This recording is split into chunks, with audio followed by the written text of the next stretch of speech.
கேரளா வந்துச்சு திரும்பி போவோம். அதான் கேரளா காமிச்சிட்டு காமிச்சிட்டுல கேரளா கூப்பிட்டு வர சொன்னேன். கேரளா கூப்பிட்டு வர சொன்னேன். நான் கேரளா கூப்பிட்டு ரிட்டர்ன் போ. பெட்ரோல் இல்லடா. எவ்வளோ கேரளா காமிக்க சொன்னேன். கேரளா பார்டருக்குள்ள கூப்பிட்டு வந்து கேரளா காமிச்சிட்டேன்.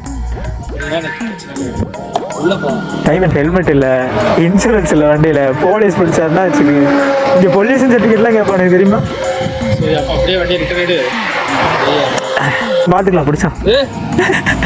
அப்புறம் காலைல உள்ள அண்ணே ஒரு 500 ரூபா ஃபைன், 2000 ரூபா ஃபைன் அண்ணா ப்ளீஸ். நான் அந்த பக்கம் தான் நான் பார்த்து பண்ணிருக்கேன். கண்டிப்பா டைம் ஆயிடும். சரிவா போ. சரி போலாம். நீங்க சாப்பிட்டு போகலாம். பெட்ரோல் காசு, சாப்பாட்டு காசு, சுத்துற காசு, ஃபைன் கட்டினா ஃபைன் காசு எல்லாம் எல்லாமே நான் தானே. சரி ரைட், அப்போ வண்டி இருக்கிறேன்.